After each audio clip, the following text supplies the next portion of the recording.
The dual challenges of keeping people safe on public transport and keeping public transport financially viable both look formidable at the moment. The UK government's advice is to only use public transport when there's no alternative. But the number of passengers is rising, albeit slowly.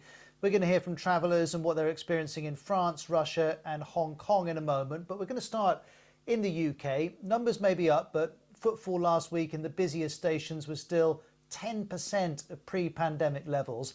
Let's hear from the BBC's transport correspondent, Tom Burridge. Please check before you travel. More services this morning, but not many passengers. Nobody here is, I don't know, it's a pack every day, every time. Now, you can see, nobody. Since the COVID-19 started, right, it used to be very, very busy, this area, this train station. But now you see, you can see only less than about 20 people now traveling. It does stress you out. I mean, I don't sit worrying about it. There's not much you can do except try and be careful. But I mean, if you think about it too much, you know, it is worrying. Small stations like this one near Nottingham, deserted. But measures are in place to manage larger numbers at major stations and on trains. For the 8:30 service to Norwich, New messages please follow social distancing advice and spread out throughout the train. and more staff directing you around. London Underground, please keep to your left. They will also limit passenger numbers. If they judge that there's already enough people on board a particular train, then they might block the gates off here and other people will have to wait for the next service. And as well as those measures, some long-distance trains are ticket-only, and in the future, people may be required to book a time slot for when they arrive at a station.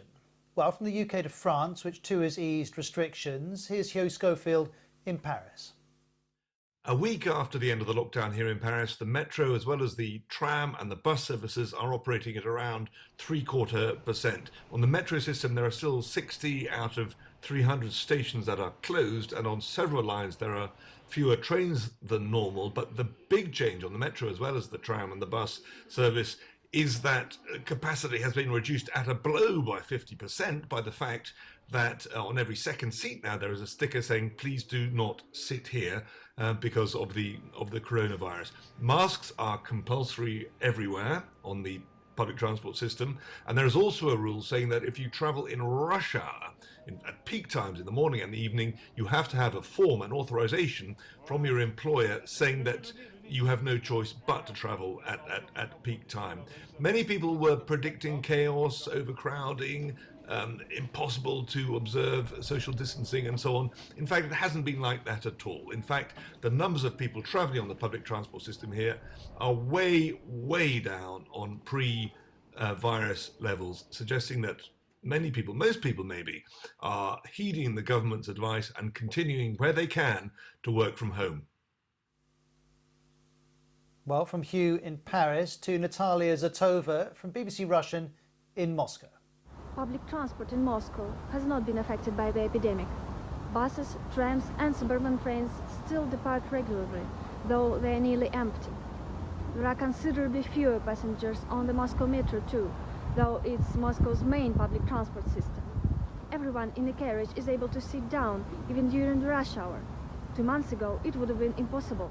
It is compulsory to wear a face mask and gloves while traveling. You can buy these at all stations. The Moscow metro was accused of selling the protective gear at inflated prices, which it denies. Well, our final stop is Hong Kong. It's been relatively successful in containing the virus, but public transport remains a challenge. Here's Laura Westbrook from the South China Morning Post, who's there.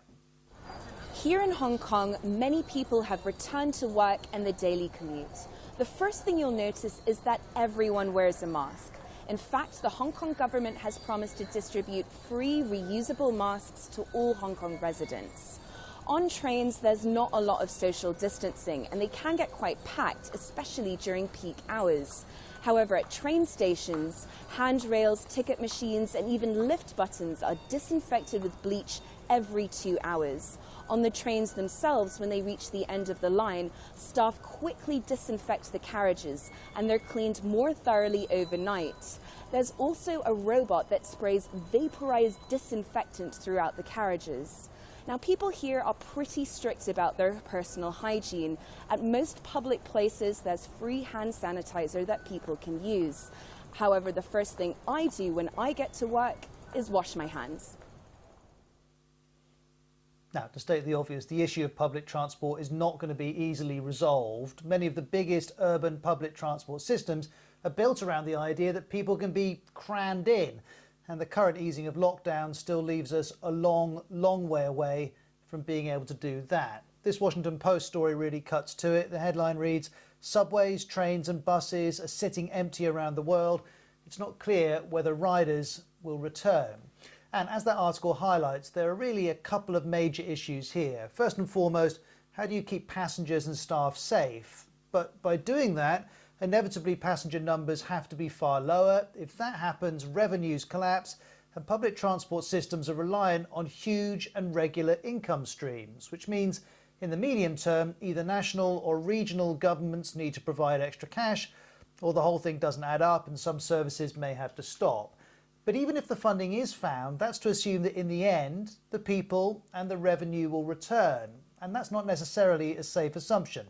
Many of the biggest public transport systems in the world have lost 80% of their passengers.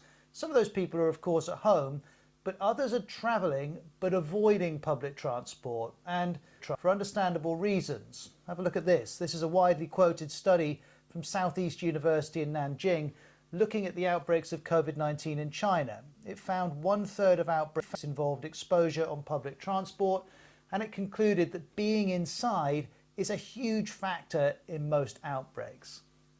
And also wanted to show you this from a US software company. It's one of many studies urgently investigating how COVID-19 can be spread in confined spaces, and we already know enough to understand that a packed train carriage is not going to be a good place to be. Well, all of this will have significant consequences for not just how often we use public transport, but also how instead perhaps we use cars, bikes, scooters and so on. That in turn may well influence how we design, how we all move around. There are lots of unknowns here. However, one thing we can be sure of is that while some elements of normal life may be returning soon, squeezing onto a train, bus or subway is probably not going to be one of them.